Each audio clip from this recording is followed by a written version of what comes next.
Yeah, so first of all, thank you for, it has been an amazing day.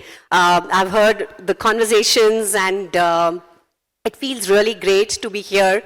The startup of, I would say, the Silicon Valley of India. This is the starting space where we are in the Silicon Valley of India. So glad to be here and definitely feel very privileged to be able to have this conversation with Sharad. So thank you, Sharad, for coming over here and having this conversation. Thank you for inviting me. I appreciate that. Thank you. All right, so I mean, I think in our generation, we are definitely witnessing one of the very, very transformative times, right? I think we all talked about, using our nails to now using the gadgets. Our habits are changing, the way we work are changing, and a lot more changes, I think, for our next generations. So, we kind of are going to kind of traverse across multiple segments today. And as we start this conversation, today we are sitting in a space where we saw the inception of electronics, manufacturing, a lot of MSMEs, and of course, a lot of IT, right? So, Sharad, I want to kind of get started with how do you see, the space evolving, contributing its footprints in India as well as the global space? No, I feel we are privileged to be in this ecosystem here in Bangalore. Which frankly started with Electronic City. If you go back in time, STPI used to be based here. I see Rama ma'am here. And at that time, there was lots of grassroots activity happening there. I know many of you may not know this, but there used to be this idea of a SPIN, Software Process Improvement Network. And before you knew it, the largest SPIN chapter in the world ended up being Bangalore. And in those early 90s, if you wanted to organize a meeting, there were no, email was not prevalent. There was, of course, no mobile phone. And so you needed to really pick up the phone on a landline and call people and say, hey, we're going to meet this Friday at such and such place, and then send letters. And all that used to happen from the STPI office. And so in many ways, I think, if I also go back, at that time I was in AT&T Bell Labs, and 93 to 97 I was in Bangalore trying to establish the R&D center. And if you ask me which are the places where you could establish the R&D center, you always came down to two cities, Bangalore and Pune. And in 93 it was not clear which is better. Now, AT&T was a rich company at that time. You didn't have to take hard decisions. So you opened one in Pune, which became Avaya, and one, actually two in Bangalore. One became NCR, and another one Lucent. But by the time I left in 97, it was clear that Bangalore had pulled ahead. And I look back, and when people ask me, why is that the case?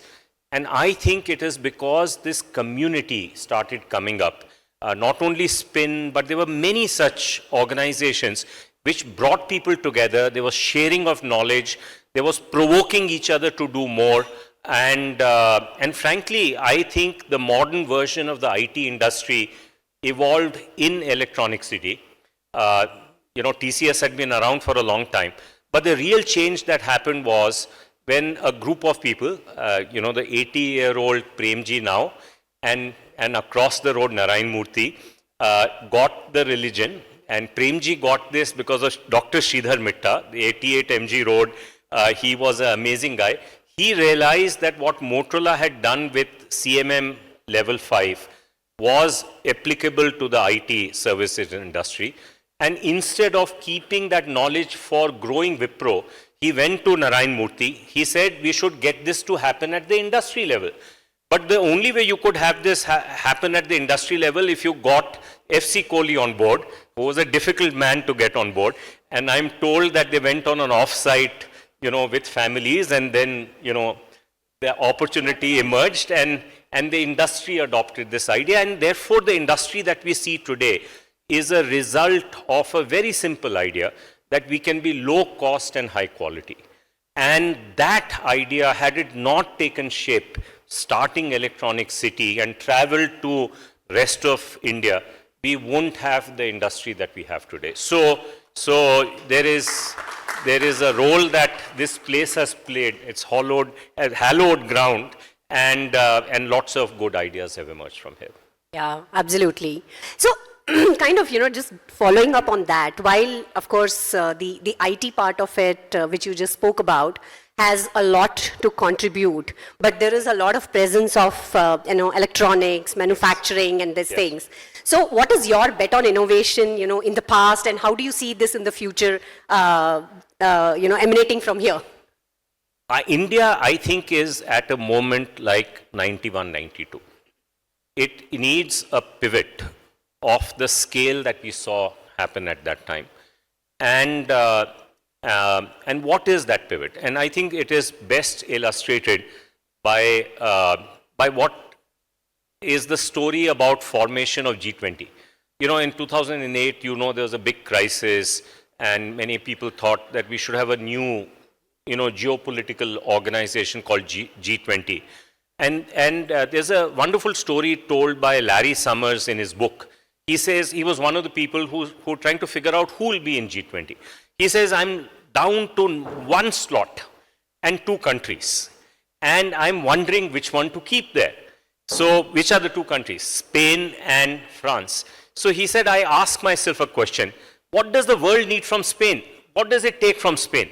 He said, olive oil. What does it take from France? He says, Airbus, nuclear plants, and other defense tech.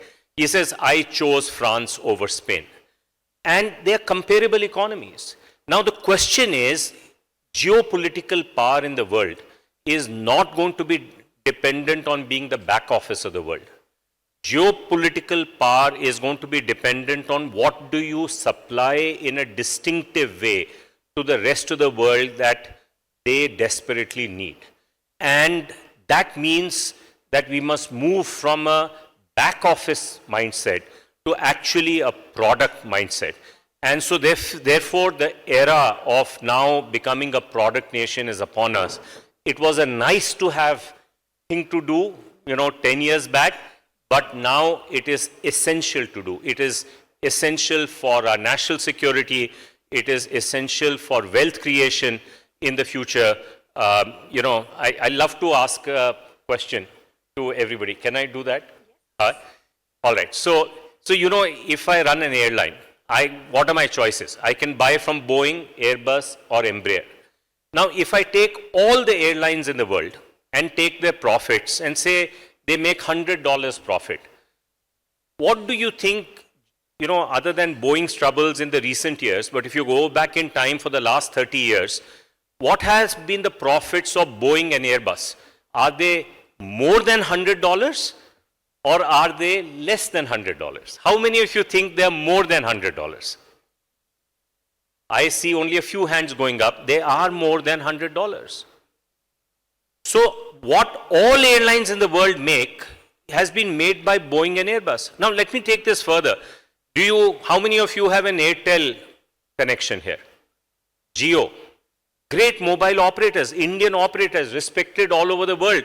If you take all mobile operators, prominent operators, there are about 200 of them. So take the combined profits of those 200 mobile operators. All right? And the combined profits of hens. Hens are Huawei, Ericsson, Nokia, and Samsung. Which are higher?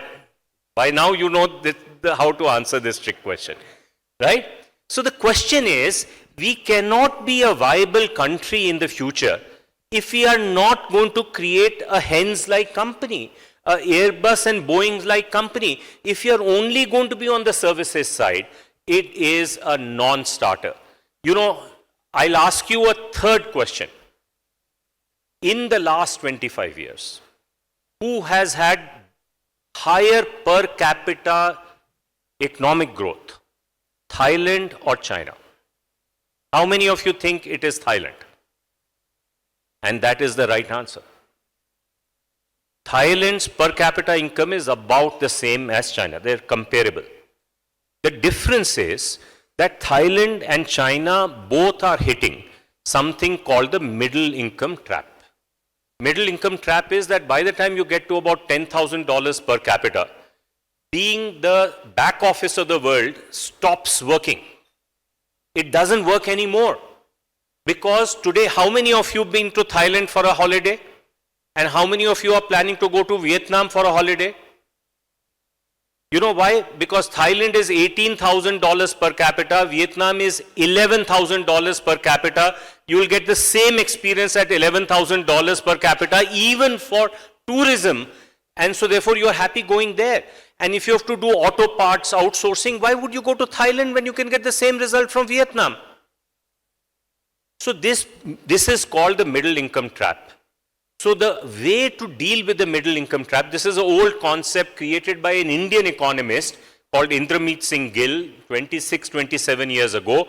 He was out of fashion for the longest time, but now back in fashion, and he's now the chief economist of the World Bank. And the reason he'll tell you, the only country that came to him in 25 years to say, how do I get out of the middle income trap? How do I get out of the middle income trap? Can you guess which that country was? Was it Thailand? No, it was China. China said one day will come when people won't manufacture phones inside China because our per capita income will not be able to make us competitive. We will sell phones to the rest of the world. Today, 50% of our smartphones are Chinese. They said that about cars. They said that about, everything else that I'm talking about. That mindset and that ecosystem is a completely different ecosystem from a back office, please give me orders, I will do work for you, kind of an ecosystem. That shift has to happen, and that shift has to start somewhere. I am 100% sure it will start from Bangalore, and perhaps in Bangalore, it will start from Electronic City. Yeah, so okay, so I kind of want to probe further on that, right? Yes. Now, again, as I said that we are in the middle of this whole disruption, do you see that this is an opportunity, especially, the combination of machines, the hardware part of it, the technology behind it, what is the opportunity for India there? Let me ask another question. Is that fair? Okay. So we are roughly 3% of global trade. We are 7 to 8% of the global economy. We are roughly about 17 to 18%, 17% of the global population. What is our share of digital transactions in the world? Okay, you gave away the answer, it's actually 51. And so why is it that in the last 5-7 years, a country whose economy is 17%, whose population is 17%, economy is 7 to 8%, and trade is 3%, has 51% of the global economy? How many of you know that the answer is next door in IIIT Bangalore? Right? I don't know if you know this, but in IIIT Bangalore, there is something that sits here, which is called MOSIP.io. I'm going to flash it here for you. It's in 26 countries, 948 million citizens have signed up for it. And today, if you go to MOSIP.io, there's a dashboard and it says 138 million people have used it. Tell me anything else, including Infosys software, that 138 million people have used it. Is there Infosys software being used by 138 million people? Tell me, who's from Infosys here? Right? No. Right? So even Finacle is not used by 138 million people. So the point is that, look, there is a revolution that is taking place. We have the power to actually lead from the front. Why were we able to do this? Is because we came up with a simple idea that the West had forgotten. All of you know about 404 error? Do you know there's a 402 error also? No? 402, you never gotten it because it was meant to be micro payment failed. So when these error codes were set up, the thinking was that you will consume internet content either for free or you will pay for it at that point in time. And the payment would be a micro payment, and if that fails, then you will get a 402 error. Now, for a variety of reasons, Visa, MasterCard, one view is, it is a controversial view, that The reason it didn't happen because Visa and MasterCard, the conspiracy theory is that they never allowed that to happen, which may or may not be true. I don't know for sure. But it didn't happen. Our UPI is actually an implementation of, it's the first payment system in the world that is based on a protocol. Why? Because internet is based on a protocol. I don't need to tell you internet is TCP IP, right? Protocol. It's SMTP, protocol. It is session initiation protocol. It's HTTP protocol. So sitting in Bangalore, a group of volunteers said, why can't we build a payment system around a protocol? And that payment system has gone on to shape the payment economy of the world today, because it's a public utility, it's not a private good, right? And so therefore, by simply taking ideas which became unfashionable in the West, but we realized from first principles are still good ideas, and by implementing them for a common Indian, this is how the revolution has happened. So we have the ability to reinvent the future. There is little or no doubt in my mind that we can do it. The question is, we have to choose, we have to want to do it, we have to be hungry to do it. And that moment has come that we have no choice but to do it. So we have to roll up our sleeves and make it happen in all the segments that we talked about, in electronics, in defense, in sensors. I think there's no reason why we can't do it in sensors, in medical devices, in many, many areas we can do this. And I'll be too old, but if you're sitting here 20 years from now, I think we'll be talking about the revolution that would have happened in the next 10, 20 years. And India has the potential to lead from the front. And I think you all have a role to play in making that happen. Fantastic. See, I mean, you spoke about, right, UPI, the payment infrastructure. I think that's a brilliant example. And you are somebody who has been so deeply involved in the digital public infrastructure, and which is for public good, right? Now, while this is a great government initiative, which basically, the entire ecosystem can leverage on, I think there is also a very fundamental change that needs to happen, is bringing in that product thinking mindset, right? Whether in any part, as you said, not in one industry, but across that industry. Now, and I remember looking at one of your podcasts where you beautifully said that we need to get into a culture of being paranoid. Yes. Now, I really would like to understand that we, as especially enablers for our next generations, talking about taking India, becoming that product nation, how do we bring in that paranoid culture? I think we need 3 Ps. First P, of course, is the product P, right? I mean, now keep in mind that services innovation is usually process innovation. And process innovation, we understand as a country, right? This is how the CMM thing was.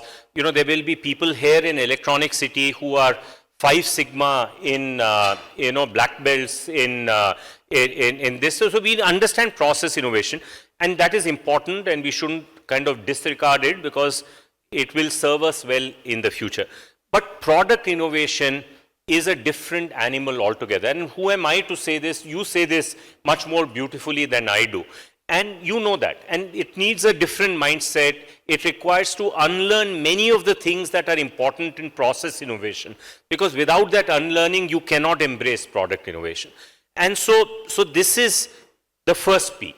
The second P is that you have to be paranoid. Because in the product innovation, see, there'll never be a time where, let's say Wipro and Infosys, both of which we have a deep connection with Electronic City, will ever have 80% market share in the IT services business. No bank in India can have more than market share than even, SBI is at its peak. But if, you mentioned Finacle, would it be a surprise one day if Finacle has 80% market share? No. Products by definition are winner take all. And so therefore, if you are not paranoid, you will not be able to win in the product business. Now, paranoid for what? And the third one is a term that betrays my Delhi roots. You have to take panga with the rest of the world. You can't be just goody and win in this product business. You have to disrupt your competitors. You have to take on your competitors and be, destroy them. I think you have to take a panga. And therefore, the 3 Ps that you need. In a services, it's a client-server model. Sir, I'll be very nice to you. How can I keep you very happy? That's not the business in the product business. Yes, back in time, Guy Kawasaki used to say, never listen to your customer in the product business. Anticipate what they need. Tell them what they will need. And Steve Jobs says this. So it is not a client service business, right? And so you need to have a different mindset to be able to do that. And that's why it is tough. Because we succeeded so well in the services business, it makes it harder for us to succeed in the product business unless we embrace an idea that these two are different and we need to unlearn to be able to learn the new. And why can't we do that? We are the only culture in the world that can be, vegetarian at home and non-vegetarian outside and not feel this thing. So we can keep complex ideas in our head without any problem, and we can live with completely different ideas. So we if at all anybody in the world can make it happen, it is us, and I'm counting on us to be able to do that. That was a fantastic metaphor. So I'm going to kind of go a little bit more deeper on the DPI space, right? I mean, in the last decade, there is so many more layers, whether it is DEPA, whether it is ONDC, and now with, the AI coming in, there is so much around the new governances, policies, laws that are being coming up, right? So I actually want to double click a little bit of how can MSME industries, for example, how can they take leverage of these kind of opportunities and initiatives? It's a very good question. So first, I think the biggest thing that kills MSMEs is that nobody gives them a loan. They're starved for capital. I think it's been brought out several times. There's a famous UK SINA report on MSMEs that brings it out very well. So we got to solve the cash flow lending problem because they don't have the collateral against which they can take a loan. Our banks, I hope there are no bankers here, are the laziest business people in the world. So what they say is, hey, you want a loan? No, give me collateral and I'll give you a loan, right? That doesn't work for MSMEs. And even when they officially don't take collateral, there is a system in the banking industry called emotional collateral. Emotional collateral is that the bank will say, you have that property. I know I'm going to give you a collateral-free loan, but your original documents of your house, you have to leave in my locker, right? So if you don't pay, I won't give you back your original documents. This is more pervasive than you think. Now, it's completely illegal, but it happens. So we have to find a way to solve the lending problem. And in fact, as you know, the whole idea of India Stack is to solve this problem. We are still 2-3 years away. This is the Rajni story. It's been told many times. I'm not going to tell it here. The second is, look, AI can be an enormous enabler, but we need a different type of AI. We need a new type of AI which has smaller models that are there. And therefore, I think we have an opportunity to build that type of AI here in India as we go forward that can serve our MSMEs as we go forward. And that AI will manifest for MSMEs as agents. It will not manifest as some complicated implementation. And those agents will need to be reliable so that I can trust my agent. You have a mutual fund and many of you must have invested.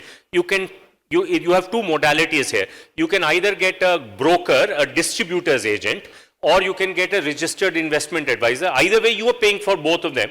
And in India, having two modalities that are well regulated, India is the country with the highest use of the RIA model, where it is a buyer's agent, not a seller's agent. And all the open network thing is really to say, look, if there is a middleman there, that person, that intermediary should either be a buyer's agent or a seller's agent. If it's an agent of both, it's neither's agent and therefore very hard to regulate.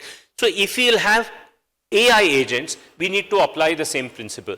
The world doesn't make a differentiation today. India has to make that differentiation. So we have an opportunity to set up what's called a store for fiduciary AI agents. A lot of work for that is taking place in India. It'll be announced hopefully before the AI summit in February next year.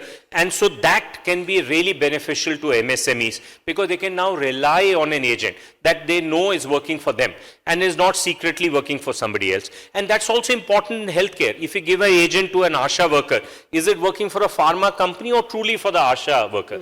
Is the doctor, being seduced by a pharma agent or actually an agent that makes a doctor a super doctor? Same for the patient, same for the children. If you have a tutor, who are they working for?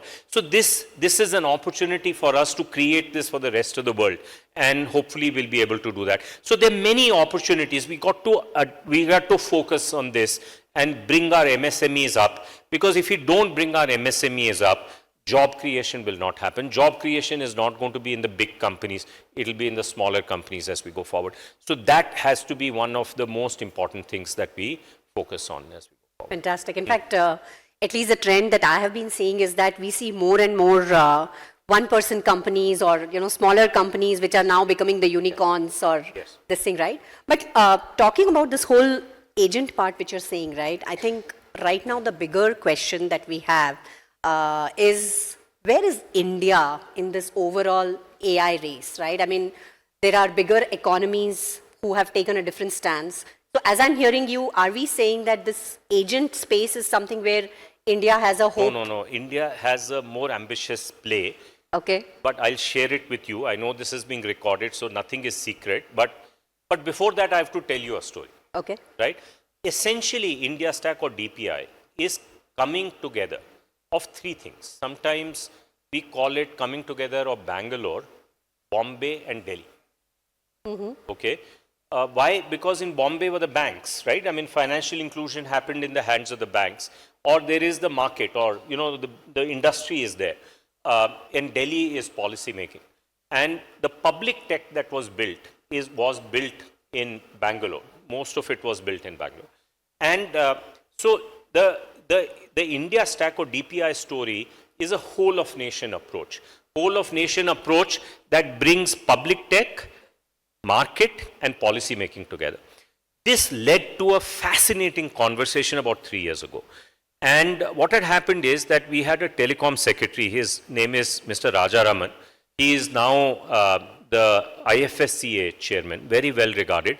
His minister was Ashwini Vaishnav. And they posed a question. They said, what can we learn from the India Stack model so that we can solve this problem for telecom? Yeah. Right? Remember, telecom, we only have operators. In the HENS, and in HENS, we don't want to buy anything from Huawei. Right? So the question was, many people in the world don't want to buy from Huawei. Is this an opportunity for an Indian company to slip into the top 5, be the circle of 5 on a global basis? So what emerged from that was a creation of a voice consortium, a consortium of 16 companies, almost all of them startups in Bangalore, the biggest of which is a neighbor of ours called Tejas Networks here. And many of you know this as an electronic city company. They were all given R&D money through something called Telecom Technology Development Fund. And then a series of movements happened which were about policy making.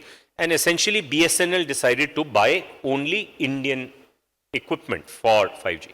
Now at that time, the thinking was that if government places a big order, then the SIs should be Indian, but the products can be foreign. Right? This was the reverse. So it said SI can be anybody, but the product ultimately has to be Indian. Now this is very confusing for the market, but so we had two SIs who participated in that RFP, which is TCS and Tech Mahindra, because they couldn't fathom really what was happening. Reliance got it. They quickly went and acquired an American company which actually has a big presence in Bangalore on Outer Ring Road called Radsys, and they participated there. Sterlite participated. To the life of me, I can't figure out why. I don't think they knew why. And of course, this consortium participated. And so they all got cities to demonstrate this technology, Chandigarh, Bhopal, and Baroda, cities like that. And ultimately, only one was able to demonstrate, which is the voice consortium. All right. And the government then had to go through hoops because now it became a single vendor RFP.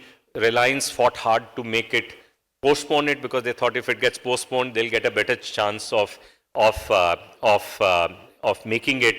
And one day they're going to beat me up for criticizing them like this. But nevertheless, the good thing is that we had wonderful leaders in the telecom ministry, and they decided to go ahead. They indicated they would place roughly a $800 million order. How could Tejas collect that order? Because they were only $200 million in revenue. So now a team from Bangalore went to Bombay. They met with every big man that you can think of, saying, please buy 50% of Tejas. By then, Tejas had already listed publicly. So it was even more difficult to buy this. And there was only one person, I wish there were more, they would have got a better, Tejas would have got a better deal, but there was only one person who decided to buy this. And that too, there's a Hindi expression, some of you will understand, with budbud. Budbud is grumbling. And that is Chandra of Tata Sons. Right? And the government of India played its part. They didn't place a $800 million order. They placed a 100,000 base station order, $2.9 billion. Last year, Tejas did $1 billion in revenue. It is now well regarded. I was at a meeting of all the telecom operators, and these telecom operators were telling, all of us, saying that they are going to flood them with orders. Why? Because they say they hate these incumbents. They are in the pocket of the incumbents. They need somebody to kind of get leverage, right? So Tejas is on a roll because it brought research, market, and policy together. So the big learning for AI is that we got to bring research, market, and policy together. And it is not a battle of companies. Before it becomes a battle of companies, it is a battle of ecosystems. This is why your effort is so important, because you are thinking ecosystem, you're not thinking companies. This is why Premji and Narayan Murthy, I think they have a seminal role to play, because they could have made this new insight a battle of companies, and they chose to make it a battle of ecosystems, and they fought this as an Indian industry versus remaining industry. So look, this is what we need for AI as well. In this battle of ecosystem, we got to invest in FROs. So in Jan 4th last year, a meeting took place in Delhi. I can't reveal all the details, but I'll reveal some of them. There are 3 people there in that meeting. There is Chris Gopalakrishnan. Now what is important about Chris is that he has poured all his philanthropic money into research, philanthropic. He did that for Mathematical Institute. He has done for Center of Brain Science, Neurogenerative, everything. So in fact, some people believe that of the philanthropic money that has gone into research, 65% of it has come from only one person, Chris, right? And so you have Chris there. We needed an economist to make a case. There is a famous economist, you may know him, Neelkant Mishra, who is actually a JEE 4 computer science engineer from IIT Kanpur, who decided to become an economist. And many people said, do a course in economics, do masters, do PhD. He said, I will do that when I can't understand the economics textbook. And so therefore, since he could understand all economics textbooks, he doesn't have an economics degree, but he is now a top economist of the country. He is in the PM Economic Advisory Board and many other places. And so he was there, and then the joker of the pack. And we made an argument, which I want to make to you, which I think is important. We said, if we take you back to 95, in 1995, there was a question that was asked by Rangachari. He said, do we have the banking system for New India? And the answer was no. So 2 decisions emerged. We need radical reform of our public sector banks. But even if we do that, that will not be sufficient.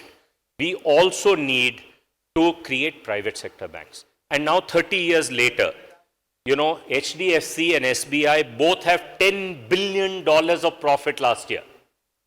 Think of it, right? And our banking system is better served because of this decision that was taken in 95. So we invoked that. We said for the new India that we are talking about, where we have product sovereignty, tech sovereignty, strategic autonomy in key areas, we need a new R&D infrastructure. Do we have the R&D infrastructure for what we need? The answer to that is no. The R&D infrastructure that we have in academia and we have in CSIR labs needs radical reform. And even if we do that radical reform, it will not be sufficient. So we need new type of R&D centers. They're being called FROs, focus research centers, that are publicly funded but privately run. And so that, an example of that is the Center of Brain Research here.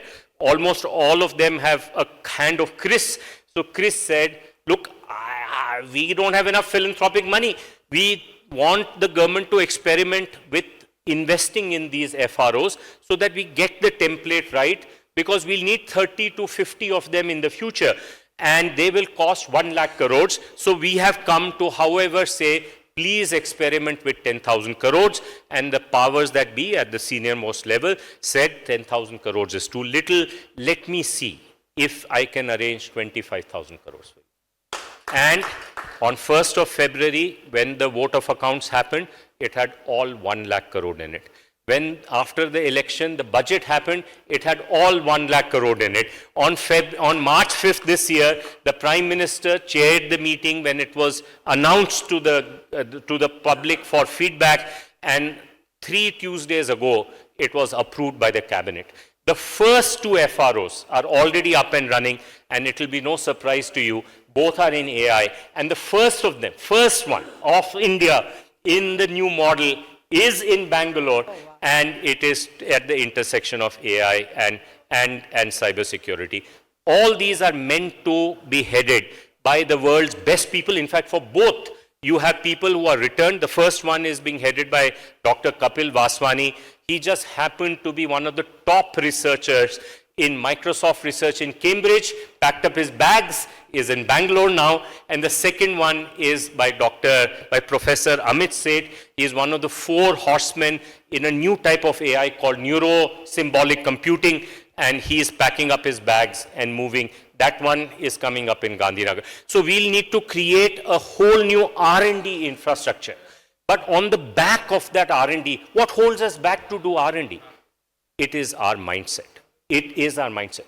So I'm not giving you a chance to ask more questions, but I'll finish with this, because that is the answer. We have now, this financial year, 5 companies that made $10 billion profit. Now keep in mind, my colleague from Wipro will tell, because they have a close relationship with GE. GE's profit last year was $7.8 billion. So $7.8 billion is good profit. GE is a successful company. $10 billion is great profit, right? But if you take those 5 companies, and they are Tata's, Ambani's, Adani's, SBI and HDFC, their combined R&D spend is 0.1%. It is an embarrassment. If you go to Fortune 500 and filter it and say, show me companies that have more than $10 billion profit, and look at the company with the lowest spend on R&D, that will be 2.1%. So our Indian companies have to grow their R&D not by 2 times, but by 21 times to really be in the reckoning. So that is the mindset change that we need. We need policy making to be different. We need, of course, market to step up so that we convert that to products. But combinatorial innovation-based products are necessary, but they are not sufficient. We need a moat that will come from R&D. Aether is a tremendous example of combinatorial innovation, but will not survive long term until there is a moat for R&D that will give them a competitive edge. And this, I think, is understood by smaller companies. They have the mindset but don't have the money, and the companies that have the money don't have the mindset. We have to fix this as we go forward. Yeah, I mean, I remember reading, I think even a Korea or an Israel has a higher R&D spending than India.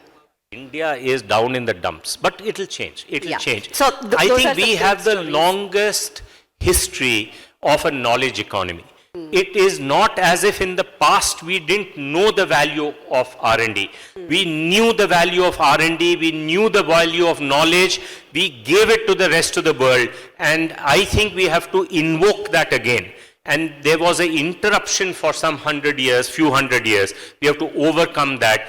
We are not a culture that is against R&D. And, I was telling you a story. I'll tell you my grandfather's story. My grandfather, used to tell his grandchildren that you have to live a good life because the village that we come from has, he said, 5,000 years of scholarship in it. And, as grandchildren, we would all laugh it off, right? And, 2 years ago, my chacha, my father's younger brother, who I was very, very close to, he passed away, and, we took his ashes to Haridwar, and, there's a place to register this. And when we're leaving, that Pandit says, hey, your village is a lot in the news. I said, oh, really? But I have no real connection with that village. And he pulls out on Wikipedia this village called Uchapind, it's in Punjab, it's called Sanghol, and they have found the largest number, till then, 2 years or 2.5 years ago, the largest collection of Indus Valley art, and the first Indian museum has come up in that village. And when I'm reading that article, tears are flowing from my face, because the Wikipedia says the oldest artifact there has been dated as 4,780 years ago.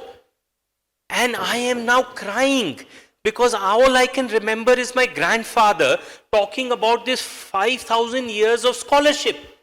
That, hey, you children have to live up to that. We are the oldest culture of scholarship in the world, and we will invoke this again, and we can do it if we set our minds to making that happen. Yeah. And actually, I hope we have more time. But one question I have, right? Some brilliant things that you spoke about is mindset shift that is needed. There is definitely a lot of initiatives being taken. And I'm also hearing reverse brain drain, which is great.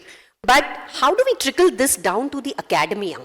Because I think we have kind of lived a very comfortable life, and we have seen the Indian economy, the technology being kind of helping us. But how do we trickle it down to the next set of builders, the next wave of generation with this research mindset, with this product first mindset? How do we enable that? I'm going to get into trouble for saying that. There are 65,000 scientists in CSIR. Our expectation is that 65 of them will make the transition.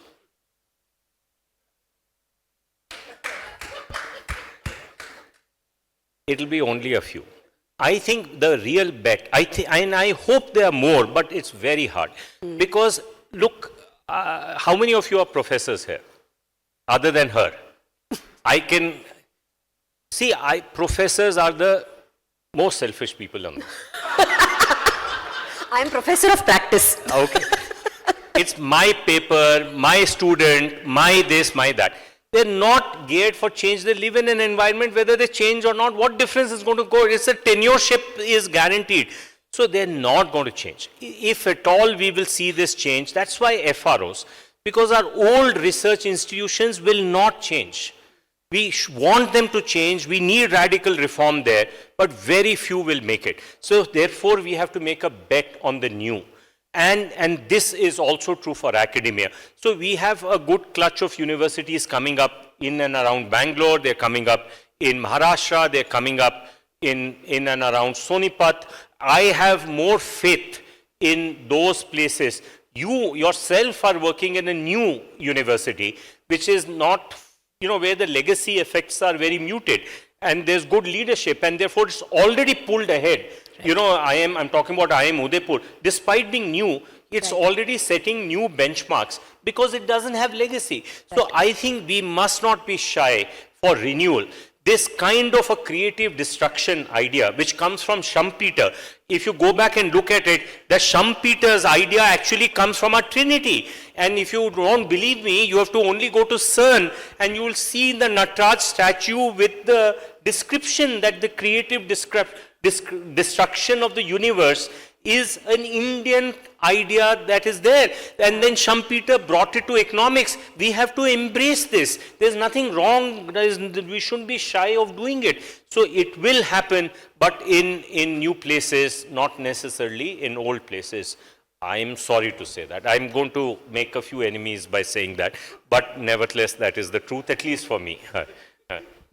No, wonderfully said. And again, I think, we are talking about transformative changes. These are going to take multiple years, multiple decades. Yeah, hope not centuries. Yes.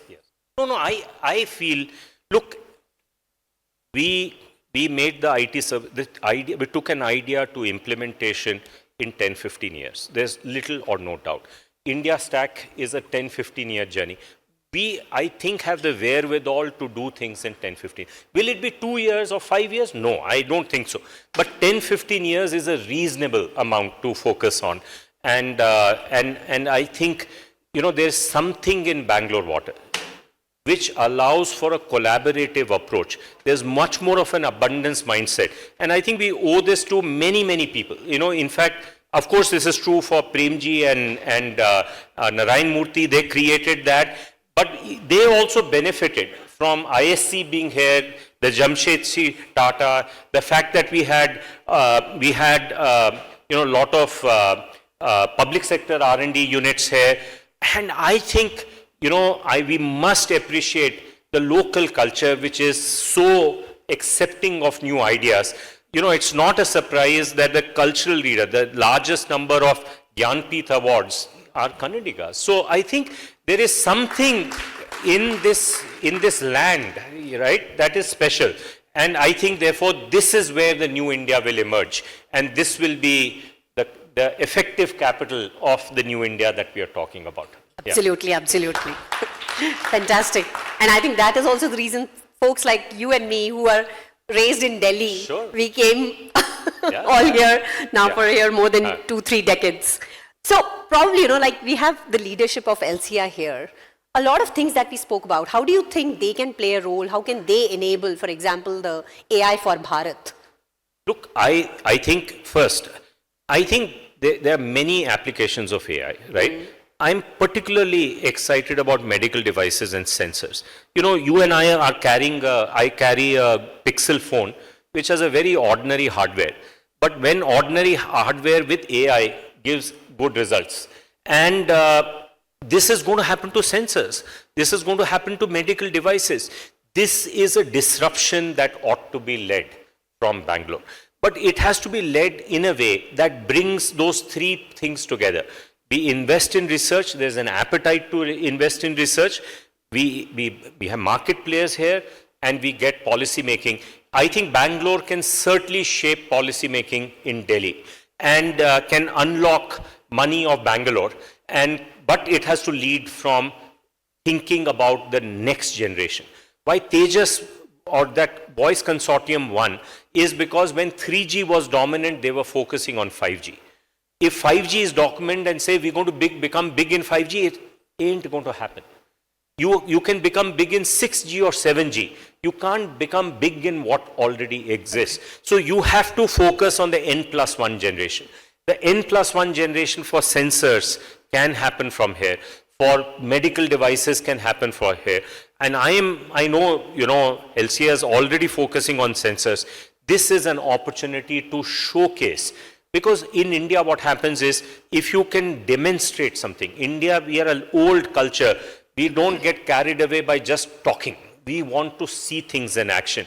So if you can show metro working in one place, it'll travel to everywhere else, right? And so similarly, if we can show sensors working, which is a project of ELCIA, can working in Bangalore for India, and then it will become a replicable model in many areas. So yes, I think it can make a difference.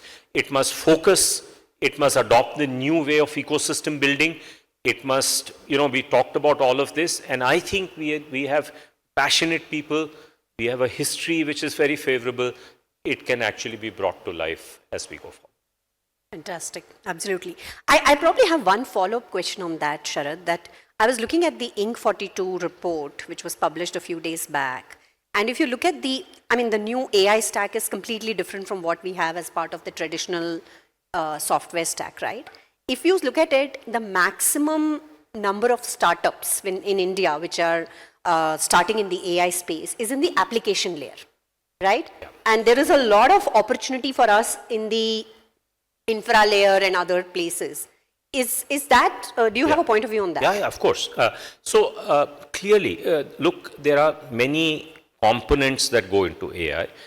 Compute is one. Compute needs energy, right? We'll struggle on the compute side because we don't have enough of that.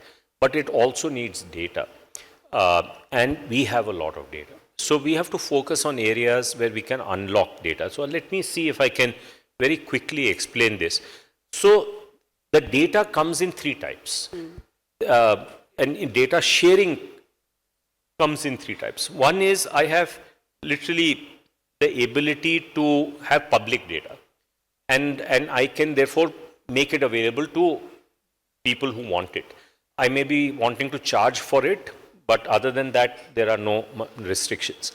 The systemic way to do that is so in India, this non-personal data was actually an effort that was led by Chris Gopalakrishnan. He chaired that committee, and many other people were there, and that set into motion something. And then in 2022, quietly, without much fanfare, we said the place to demonstrate this would be geospatial data. Because we are investing big on geospatial data. We, in fact, are the second largest producer of geospatial data. And just a couple of Mondays ago, was the final submission for a consortium where government is going to give away 1,000 crores to people who are going to set satellites to collect even more geospatial data, right? And so why? Because even in space, while ISRO, which is Bangalore based, does the system building, in space, does the ecosystem building. And that's come together very well. So the way we open up in a systematic way that geospatial data is something that has happened in Bangalore and in Gandhinagar. Inside the government, Gandhinagar, it's an organization called BISAC, which has done a phenomenal job. And here in ISC, there is IUDX, and the whole area is called GDI. So this is all going to be fused together and launched, and we hope to lead this in the front. The data is not a public good, but the data sharing infrastructure is a public good, right? And that's already built out, that's going to scale in a big way. But all data cannot be shared like that. Cancer data, it cannot be shared like that because it's personal data. I don't want my cancer information to go like that. That requires a different approach. The AI people don't get a silver copy of the data like they would for geospatial. They have to instead come into a secure environment, and in that secure environment, they will get access to data. And then what they take out as a model is inspected to make sure there's no privacy breach. This is a very cumbersome, complicated way to do that. It was originally pioneered by Denmark. France does a very good job of it. Japan does a good job of it. In India, we have completely reinvented this, and that is called DEPA training. And believe it or not, there are close pilots that are taking place in India, but it is also happening in France. And if you make a pecking order of countries that are doing well in AI, obviously US and China are first and second, but the third is France. Because the Bell Labs of AI is in France. They have 2 of the 3 Turing Award winners are French, and although they don't live in France, their heart lives in France. France is an amazingly different country than UK. UK is a mercantile state. Like US is a mercantile state. Their idea of nationalism is mercantilist nationalism. Till it's convenient, we'll stay together. France is a civilizational state. Though those guys, even if they don't live in France, their heart is French. And their loyalty to France is more than the loyalty to the politicians who may be running France, right? I mean, that distinction is very clear. So France is an emerging part. The reason they made us a co-host is because they use our DEPA. Right? So we have something cooking on that front, and that will come out. We think we will be leading this new type of data sharing. which will go away from just scraping the web to being able to use private data sets. They're going to be important, for example, for enterprise AI, but they will certainly be important for health. So sitting out of Bangalore, the intersection of AI and drug discovery and synthetic biology is happening in Bangalore. The intersection of AI and medical devices will happen in Bangalore. The intersection of AI and agents for health provisioning, so that if you get a cataract surgery done, how can a doctor be a super doctor? How can a surgeon be a super surgeon? How can be a teacher be a super teacher? Will happen hopefully out of India. So there are many opportunities. So what we have to do is to focus on geo AI, which is geospatial AI. This is believe it or not, a type of AI that is there. And India has the ability to play in this, certainly in the circle of 5. We have an ability to do that for health. We have to do that in defense because we have no choice. We live in a bad neighborhood. And so there are areas where we have to focus on. The current noise that you see, which are essentially wrappers that are being built, is all, as I said, noise. There's not going to amount to much. We shouldn't stop people from having fun, but it's not meaningful. It's not going to take us anywhere. It is good for diffusion, but it's not good for strategic autonomy in the future. We have to go beyond. Yeah, completely.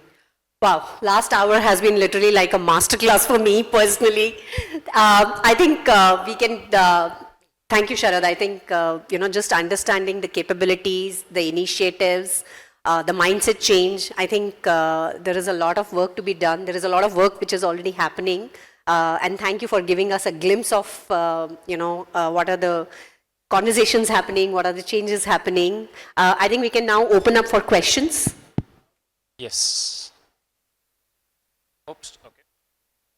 Yeah, one big change which could happen in the product side which you are mentioning could also be semiconductor area because actually when we look at the Indian diaspora in Bay Area leading the semiconductor companies in technology and the 3D packaging and more data center oriented complicated packaging devices, the legacy semiconductors are going to be outdated.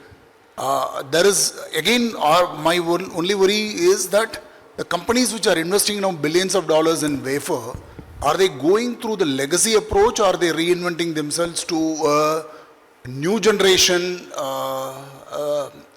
3D packaging and those areas? First, I think the fabless portion is ours to take, right? Bangalore is the epicenter for this. Wipro got it going. There's a lot of contribution that Wipro, Infotech, before even, the whole, you restructured, has a role to play. So clearly we must focus on that. Then downstream, we have to do demand aggregation, right? I mean, there are many opportunities. I'll just take a trivial one to point out. All these LED lights have a controller. There's no reason why we can't. In fact, the controller is, both the companies are Chinese. There's nothing that prevents us from putting the next generation controller in place and pushing it out from India. But that requires us to do demand aggregation so that we can go after everybody else. So demand aggregation would be very, very important. We need to also provide the ability to do pre-commercial R&D. That would be necessary for us to create a moat, as we discussed. And then we need people to actually invest to make that happen. Luckily, the government is willing to make, kind of matching investments. So I think it is possible. And I think hopefully we'll play a role. We have to start where our strengths are, which is around fabless design. And that's where I think Bangalore and India is important. So that's to my mind the area we should start with and then build forward from. Thank you, sir. Sharad, here. Yes, Ved. Yeah. Thanks. Fantastic discourse. You see, like whether it is DBT or MeitY, telecom, now AI, there is a distinct central government blessing, thought leaders, because of which the translational research, we are able to approach it holistically and we are doing it. The conventional electromechanical, electrochemical industries. But they seem to be getting missed out in this particular thing. Now, why I'm raising that question is, MSMEs, when we try to talk in India, it is this which builds it. When it is textiles and all of them, suddenly they get the central blessing. But this MSMEs, here in Electronic City, I'm conscious and aware some of them who are doing disruptive of innovation, but there's a need for an umbrella institution to support. How can that be addressed? No. First of all, I worry about it like you do. It's a legitimate worry. We should be paranoid about this. But at the same time, I just want to give you an example. We are creating lots of solar farms in Rajasthan and Gujarat. So we have to evacuate power. So we have to set up HVDC systems. Because of what happened in October 2020 in Mumbai, when our power grid was brought down, our neighboring country was involved. It's not a secret. It's out in the press.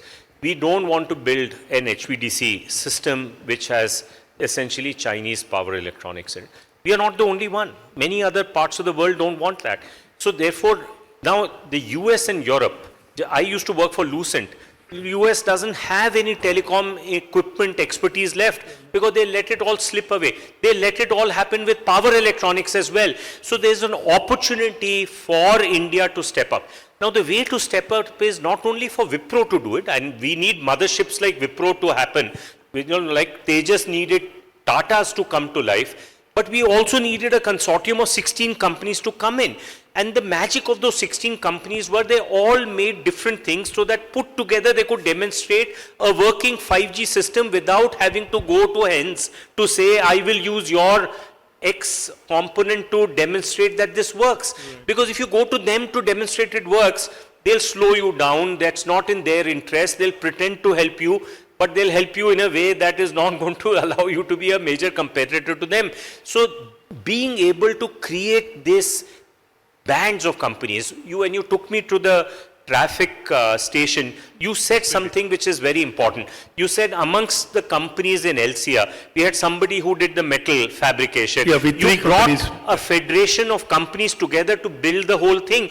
That is the approach that we need to do. And I'm telling you, our Indian situation now requires us. This is no longer, this is about sometimes you get a health shock. Let's say I smoke and then I get a health shock, and now I knew all along that I should give up smoking, but now it's not an option anymore. This is what has happened to India. It is no longer an option for us to build this new ecosystem. We have and can build it, and I think the Voice Consortium is all startups. The biggest one, Tejas Network, was also a startup, frankly, an old 23-year-old startup, but nevertheless a small company at that time. And so it can be done. It is happened in ELCIA, it in Electronic City. So I think the template is there. We have to apply it as we go forward. And I think I also worry that the big companies, as Larry Ellison once said, somebody asked him, what's your innovation model? And he blurted out, it's acquired innovation. That is generally true for big companies. For Tata's, acquired innovation is what allowed them to get Tejas. There's nothing wrong in it. We should encourage that to happen. But real innovation will happen in smaller companies. And we got to bring them together, to work together, to create a whole solution, and then find a way to get all the help for R&D, for policy, and for market demand aggregation. These are roles that the ecosystem Sutradhar has to play, right? Because the Sutradhar has to play this role. How can a single company get everybody together? It's very hard. So, but Sutradhar can do that. And so there's a role for Sutradhar, and without the Sutradhar, small companies will not come together. Lovely. Thank you. Sharad Yes, and please. Malthi, I think both of you have done a wonderful job. We don't know how the time went. I think it's so inspirational. I have a question for you. See, we are all now 60 plus. We have seen Godrej refrigerators. We have seen Solitaire TV, Dianora TV, those time. Now the recent past, like for the 20 years, we are seeing LG, Samsung, and the phone is Apple, Samsung. And absolutely, we are not seeing any Indian product either in the consumer market or in anything, right? When we don't make a single chip out of the country. So many things. I just want to ask you, when in our lifetime will we see like a killer product from India which will make the world wonder, and also we have to see in our lifetime an Indian product. You know, this very angst is when, in 2009, when I turned 45, I decided to just be in this business of making Product Nation happen. I agree with you. This angst it burns me up on the inside. It hurts me on the inside. I think we can do it. There are good signs emerging. I think in two-wheeler EV, Ather is a good example of combinatorial innovation. Although the building blocks, which is a controller, the battery chemistry, and the drivetrain are all imported, but nevertheless they put it all together. We certainly are beginning to do combinatorial innovation, right? Combinatorial innovation is your traffic thing that you showed me, where you are able to put things together in an innovative fashion. That's the step number one. But step number two is to create a moat around the combinatorial innovation. Because if you don't create a moat, it will dissipate. You know, even Apple, maybe her phone is Apple, was not able to create a moat that prevents Android from succeeding, right? And so moat is very important. And moat comes from R&D driven activity where, you know, you invest in something that will give you a moat as you go forward. I think this understanding is developing, and I'm hoping that in the next 5-10 years, we will see Indian companies emerge. Will they be in consumer products? I think less likely. They're more likely to be what we saw in your video, which is likely to be in business products, because they are very, intelligent choice is easier to make there. You know, many of us will buy a phone because it's part, the brand and part what it says for us, right? And so I think it will first happen not so much in Ather area, but it will happen on the B2B side. And I think that's where we must put our energy and focus right now. And for example, sensors, if we do that, it will be a B2B company that will succeed. If we do a LED controller, it will be a B2B company. I think we should do both, but my prediction is that we are likely to see winners first on the B2B. Tejas is a B2B company, right?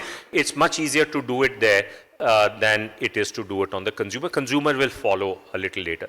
Having said that, let me ask the last trick question related to this. Who had higher per capita income, Thailand or Korea in 1974? 24. Thailand.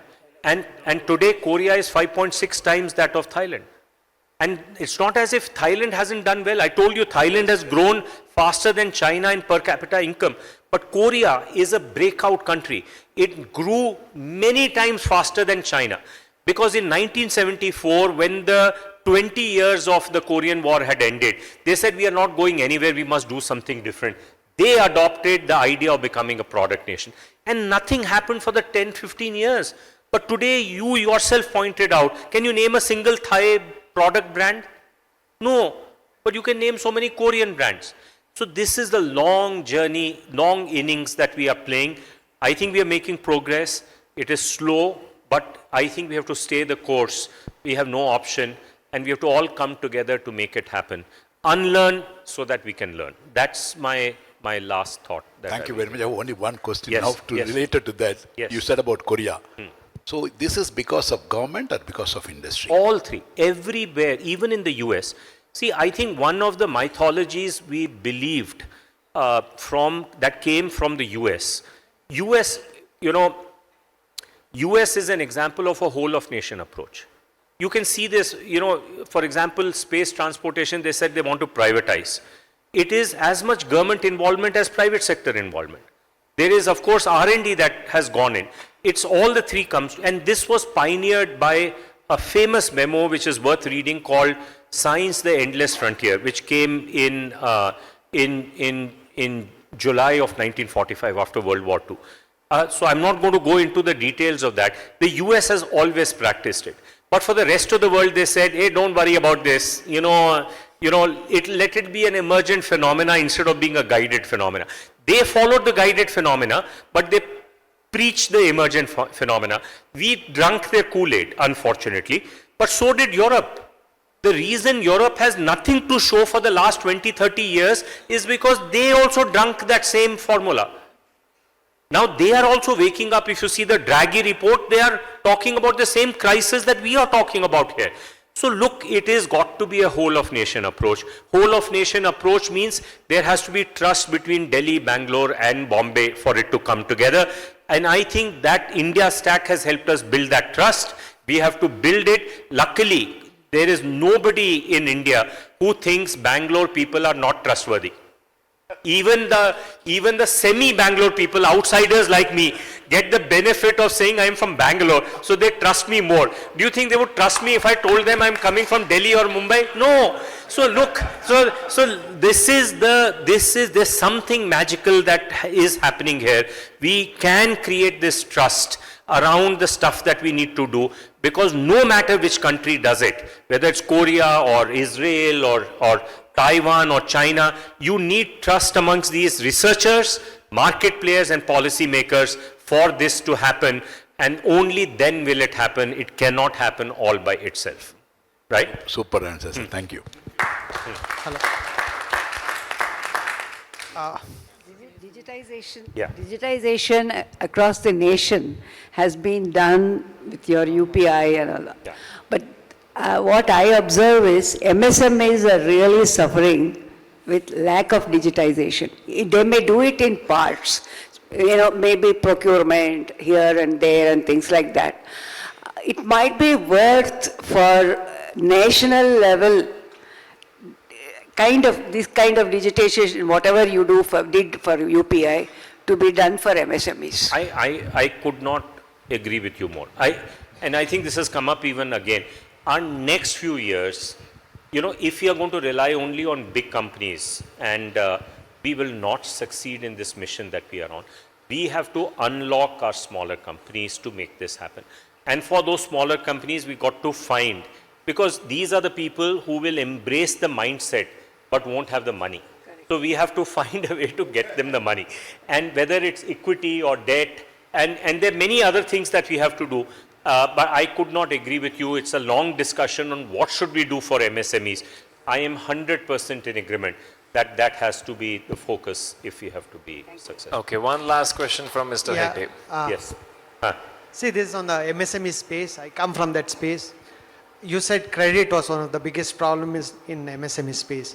But I think there's one more problem what we face is even successful enterprise in MSMEs, the next generation of people not coming. And a lot of the times, industry cannot be built in one generation. And how do you keep these children here? Then...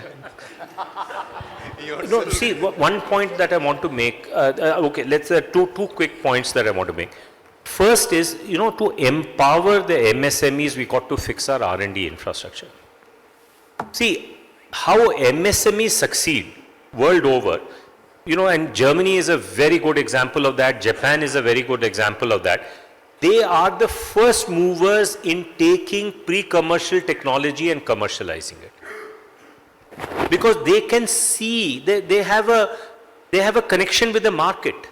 But that means that technology, pre-commercial technology should be available to them for free. And if you are only going to rely on CSIR to give them pre-commercial technology, it ain't going to work, because CSIR will, anybody dealing with CSIR is dealing with a public sector bank. Worse, right? So look, we have to, the biggest drivers of MSME is because they can absorb technology quicker than big companies can. But that means that technology should be available to them more, on an even keel, whether you're a big company, small company, it doesn't have a disadvantage. So I want to mention that till we do that, MSMEs will remain copycat MSMEs. That's not going to solve the problem. So if we want breakout MSMEs, we got to link them up with R&D, right? And publicly funded R&D, because they don't have the money to fund it themselves. So this is number one. Number two, the point that I want to make is that, look, my lived experience is, so we have this idea, we are a volunteer organization. Anybody can become a volunteer. I wish we were smart enough to know the power of this idea, but way back, right in the beginning, we said we don't know the archetype of a good volunteer, so anybody can be a volunteer.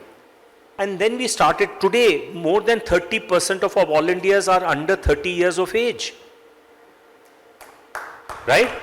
I find that between myself and the youngsters are more idealistic.